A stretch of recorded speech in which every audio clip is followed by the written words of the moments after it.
Hey, welcome back, Hey Najib. Malik, how are you? How are How are you? you? Everything, I'm good everything cool. Today is a beautiful day and I have some beautiful topics to Today is discuss a with you. beautiful Saturday, and I Uh, have three amazing topics for you. Probably some of the topics that, of course, you wouldn't have seen in your life if I wouldn't have gotten for you. yeah.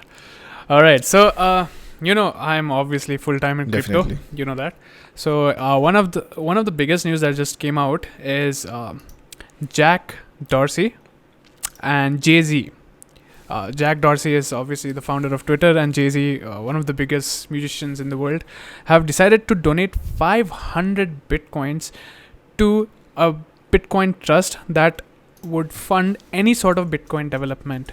And these are basically targeted towards Africa and India, which is a new thing because India is really lagging when it comes to Bitcoin development or any other cryptocurrency blockchain development, especially with the news of Banning, them, banning the crypto. Yeah. government trying to banning the crypto entire industry. So Was this is there very was there interesting was there because ban for 500 the entire BTC industry or is like just Bitcoin in general? no, they said specifically So private basically, cryptocurrencies. We don't know what basically anything private could be in it. means. We, yeah, But it what is could be like anything, private? but you could also argue that yeah, we don't know the definition of private, so there's no clarity yet. But it is interesting that Jack JZ Dorsey are and coming out. JayZ are coming out and saying that we are especially targeting India and Africa. Africa, So that's interesting. I yeah, would I mean I would a understand lot about of India, okay, but Africa, I'm not sure why are they going towards that dude, basically. the population in Africa are probably the biggest users of crypto right Possibly now because so they much have corruption, right? because they have really bad. Yeah, Lot there's a of lot of corruption. lot of They don't trust inflation, lot their of governments. corruption. They have bad economies Exactly. basically. So they want to run Yes. away from their currency. Always. Yeah, if you go to Google and search the trend Bitcoin, always, most of the time, you will find Nigeria at the top because their population loves cryptocurrencies, they love trading, and they're usually paying a higher price to get Bitcoin compared to the entire world Oh average. yeah, I So, remember yeah, this when Africa we is a were huge trading in part. 2017. They would be paying 17% higher, 15% higher than the prices of Bitcoin Exactly. actually, right? The trend has And been there. people were Yeah, earning big they on absolutely love arbitrage it. trading in those days. They were taking Bitcoin here, Yeah, going yeah. back to Africa, like sending it to their African wallets or whatever, and selling it off on Africa. Yeah. 17% instant Instant profits. And if profits. you do Yeah. it Well, significant amount of times, compounding is a great eighth wonder of the world. yeah. So yeah, this fund is there. So it just sheds light on the importance of this development. And if anyone is involved, they can actually I'm putting out reach out to him later on. like a Right now, conversion for our viewers, like how much is 500 BTC in today, so that we can look at this in 10 years and be like, okay. okay. How Right much is now, it? it's I think there's 23 million. I think one stands 100,000. No, 200 million. Sorry. $200 million No, 23. directly 23. towards Africa 23. and My India. bad. That this is a huge jump. Yeah, 23. 23. Oh, Yeah, okay, 23 million. All right. that's amazing. Well, yeah, that was is pretty exciting. Moving That's on, I have an interesting topic for you. Have you heard about epigenetics ever? So for the news that I have, you need to know a little bit about epigenetics, right? So as you can see over here, they are like DNA modifications that do not change the DNA sequence and can affect gene activity. So basically, epigenetics is what makes you throughout your life, right? It doesn't hold the DNA information, but it protects the information in DNA.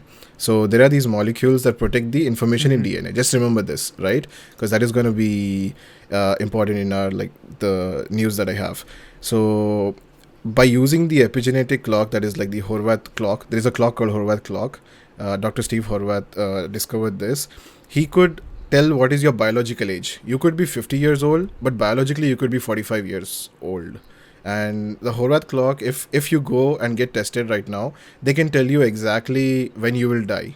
They can do that with today's technology. They can take up your DNA, check your epigenetics, and just tell you exactly plus or minus 2 when you will die. Uh, that I'm for real. Are you for real? And one of the good things with epigenetic has come recently right now is reversing aging. All right. So they took, in simple terms, they took a mice. They changed the embryo. The scientists turned on embryonic genes to reprogram cells of the mouse retina. So a mouse that was blind got eyesight, full eyesight back, just by changing the epigenetic material Whoa. around his DNA, around the, what do we say, retina. Isn't that insane? So they're directly modifying That's DNA? the thing. Epigenetic just is like the, it's like holder imagine of it the is like a DNA. second layer of DNA. They're not modifying DNA as such. Like the DNA is the same. They're modifying the like it's like a second upper layer to DNA. So basically, the embryonic gene that they're inserting, it's like telling the DNA cell to make the retina cell, to make it. Like it's not there. They have programmed it to tell to make That's those cool. cells. You don't have it, make those cells. Like I'm simplifying it, of course, a lot, but that's what they've like done. And Getting something that was not previously like blind. it was blind. So the mouse was The blind, mouse was and they blind. made it like that. And they've done This is insane insane. stuff, right? So with aging, what they've done, they took mouse that were twins. Okay, I don't have the article open here. They took the mouse. They took mice that are twins, and they modified the embryonic gene of one of the other mice, and that in such a way that it ages faster. So after like some weeks, the second mice started growing gray hair, and the other mice was just young. So when they checked the Horvath clock of the second mice, it was like, say, in human years, it was at 70. But its brother was at like 20, 30. That's all. Insane. Whoa. What is it called? Horvath clock. cycle. Horvath clock. You can read more about it later. Horvath course. clock. So Yeah. you can go and test Hey, it, and man, you can I didn't know they that. can tell you like 50. You live till 50 plus or minus 2, and they are pretty accurate. You Today, you do that today? Like, yes, can you a normal can man go get and it tested? Yourself tested. What they say, when you go and get tested for this stuff, they say we can tell you when you're gonna die exactly. That's their statement. The people who do this. Holy Scary, right? crap! So they basically study your Yeah. gene, your epigenetics, and they see like a probability of what you'll develop at what age. So which chronic disease you will develop at what age. So like that they're able to tell like you're gonna die. You just imagine if we integrate this into pension funds or insurance companies. Just imagine the amount of money that you can actually calculate based on forecasting When they're your gonna die, diseases. Oh, Yeah, when they're gonna die, and you know that they're going to die, so don't give them insurance. You'll save a ton of money. Oh my god, this is scary. this is some next level stuff that I found basically on the internet, of course. And next on our Alright. topic list is Rust Foundation. That's something you want to tell me about. Oh yeah, short news. So Rust, the programming language, right? It's very popular with today's devs, especially when it comes to building very stable services that don't go down or don't have memory leaks, because they are very tightly defined. All those variables are very tightly defined, and they are not like JavaScript, which are very moldable and all that. So it became very popular in the last 5 years, and a lot of developers Rust love it Foundation. because of its stability. Hmm. No, the Rust, Rust programming language. Okay. So, yeah, it was maintained by Mozilla. Mozilla, as you know, is one of the biggest organizations to maintain open source languages. Even JavaScript, most of the developments they work on. So they gave all their rights to a new foundation that they created along with Microsoft, Google, and AWS and Huawei, and they called it the Rust Foundation. Big players. So this is Big players, huge basically. because all the big players are there. So all of these people are going to maintain it and are going to fund their maintenance from now on. This is huge because we don't have a lot of structure in open source projects and Definitely. languages. We don't have foundations because all these companies are working for a profit, and when it goes to open source, you don't have non-profit organizations having a structure. So this foundation creates the structure, and it's like the new pathway for new developments. And in the statement, this is something very interesting. They said, the aim of the Rust Foundation is not to evangelize the use of open source software to the largest and the most influential players in our industry, because that is what's happening, they have all the power. Open source is everywhere. Yeah, that is already a fact.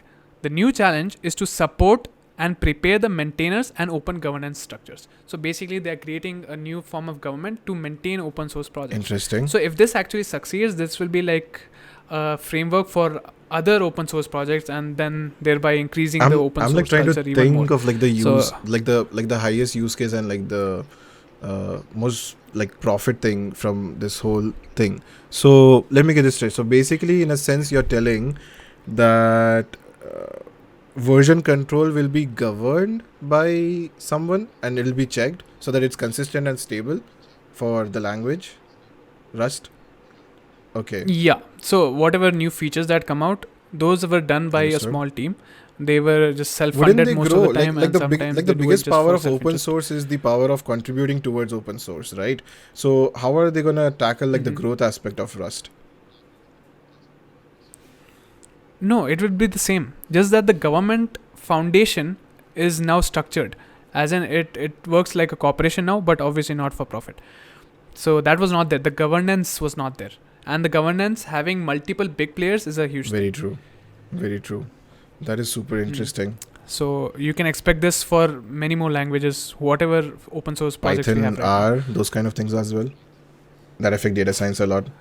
Is Python open source? Java Python is open source. Python is open source. Yeah, R is open source. Java, I'm not sure. I haven't worked much in Java. Yeah.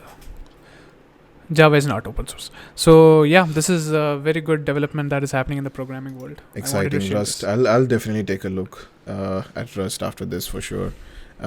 So next, one more topic of interest or not interest, I don't know, is the UK economy is down by 9.9%. And like when they did the last calculations, basically, let me show this to you. Every quarter? The UK economy contracted by 9.9% in 2020, the whole year of 2020. So they calculated, they were expecting 8%, they're down by 9.9%. And they're telling it's like the largest annual contraction since the Great Frost of 1709. Now, the Great Frost of 1709 sounds way back, so I'm thinking this is dangerous. But like I'm trying to like think around what are like the implications of the UK economy going down.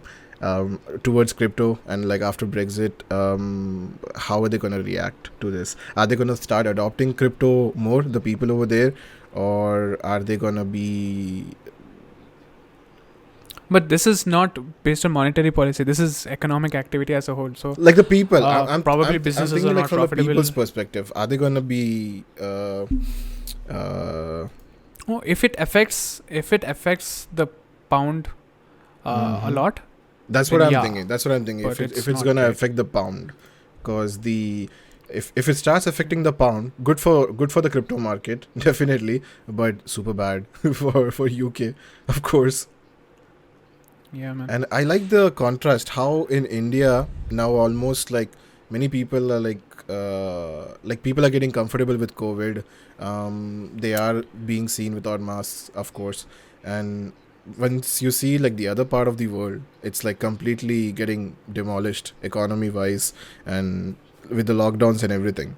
So, and Australia is on the other side, completely free, no care, COVID free, absolutely great news. But it doesn't make sense. Nothing right? makes sense. Same world, but to be honest, it doesn't make sense. It doesn't make sense. It's surprising. I just feel that the UK people recover from this somehow. I don't know, because 9.9% sounds pretty bad.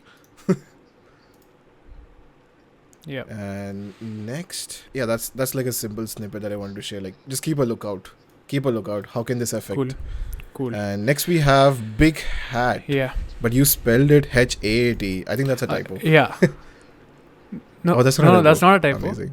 Because it's an Indian company. It means Haat. BigHaat. BigHaat? So it's like a big helping hand, like that. So, okay. So the news is, not news, it's just insight that there's a company called BigHaat that is agriculture startup that is making the waves right now. So these guys are creating a crop advisory service, and they are basically giving farmers free advice based on what crops they're keeping, and they're tracking all these data points, as in what farmers in what area in what weather conditions are growing what crops. Now using all that information is that is like I know how agriculture information can be used, and that is awesome if it's at like a center point. Yeah, that is huge. So they're using that information to sell them services. For now, it is free. They're running at a very huge loss, the entire startup, but they plan to monetize those advisory services. And also, while they're advising, when they push products for the farmers to use, they're going to ask the manufacturers of those products to pay them as ads or anything. Wow. Oh my god. So this is a nice model, I think. I've definitely the difficulty especially will be with the government, I feel, but great model at least. Yeah, especially because India is the most it has a very low productivity when it comes to building crops. My dad works in he runs a farm, so I know how unproductive these guys are. Yeah, so they are very unproductive. To give you a perspective, just for rice, this is not even the lowest, but for rice, India's rice yield was 2,000 kgs per hectare, and compared to the global average, it's 3,000 kg per hectare. So that's like a 50% difference on a global average. The mean is there. That means so basically we're not using better. The best methods. We don't have the best methods with our farmers. Yeah, no, we are all based on luck. It's entirely based on luck. We do not have the common farmer. Is the problem the infrastructure or the knowledge? That's what my issue is with this topic. It is because the farmers are not pushed to use new methods and new technology. They are still using traditional methods. That's your point, basically. They're not even close. Not even close. They are 30 years behind when it comes to technology, and they are not something even like this can, because they live in the rural. They don't even know what's possible. So something like BigHaat can get your get that knowledge at least to the farmers. Get it in their hands. And then the payers are the ones that are selling the products to the farmers, not the farmers themselves. Interesting. Yeah, but they want to monetize the farmers later on. I don't know if farmers will be willing to pay for advisors, but if the yields increase and if farmers are actually benefiting, I think this is a huge. We have 100 million farmers. 70%, right? So how many? Imagine 60% people in India are farmers. I don't remember the stat correctly. Not farmers. Rural areas is 60%. Farmers are 100 million, which is around 10%, I think. Interesting. That is super interesting. Because data science will grow in India at an exponential rate if that happens, at least in the agri industry. Because if you know about, I think it's Norway. It's either Norway or Netherlands. They are like the best in using bleeding edge for agriculture, right?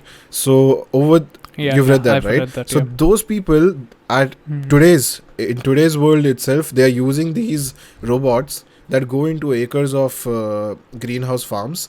They see the plant, they analyze the plant, and they see if this plant is ripe for today, and they take it. And then if the other plant is not ripe for today, they leave it. They come the other day. They have technology that is working right today itself, which is at this level. And they have in India, I don't know. In India, you pick the carrots by hand, you wash it with your feet. So the carrots, you just put them in a well, you fill it up in a well of water, all the carrots, then you stamp on it. That's how they clean the mud out of carrots, and that is the most common method. That's the only method. So like I said, my question is is the far it comes back to knowledge or infrastructure, right? Because in India we have huge infrastructure issues, especially in the rural areas, right? I think if the farmers demand, the infrastructure will come. Farmers don't even know they can demand. That's this technology. They don't even know that is why the advisory can be that's the issue. Beneficial to them. That is interesting. Exactly. That is very interesting. Okay, so moving on. we have the last topic for the day, but definitely a fun topic. There are activist group, almost 180 human rights activist groups that are pushing for boycott of Beijing 2022 Winter Olympic Games, and this, which is going to be held in China, of course. So the interesting part over here is these activist groups are pushing because of the human rights violation that China has been doing, like since I don't even know which year they started doing it, but it's it's since forever, right? So this is gaining momentum. That's the big thing, because now what happens is I read recently that Nike made 22% more profit in producing the shoes in China, and compared to USA, where they just made a 1% increase, not in profit, increase in productivity or efficiency or whatever metric, right? So all of the boycott is okay, cool, good, but the impact is on companies like these.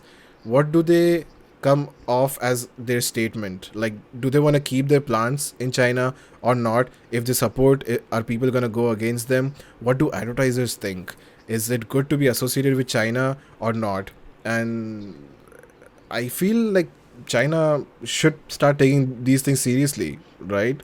Like at a point, if big people like those, like Nike says tomorrow, it's wrong, we are pulling off our production. You see the picture, right? Like the big picture of these rights. Yeah. So like that famous saying, everyone is ethically moral until you shove $1 million on their face. So I don't think these companies will budge. Because they are making money, that's for sure. But I'm like nobody has taken note of this. Okay, I'm like trying to think like I'm like trying to paint a picture, a future in my head. Okay, so my thinking is that now nobody's giving that much care to these topics, right? But in future, people will be like, Nike, why are you still producing in China? Adidas, why are you producing in China? iPhone, why? And then that'll be insane to see in 2 years. And 2022 is not far. Sorry, not even 2 years, 1 year now. So that is super interesting to me, because now we can think as India becoming a superpower if these things start to take off, and that is an exciting future. Unless workers in Apple factories don't break their entire factory. Let's not talk about that.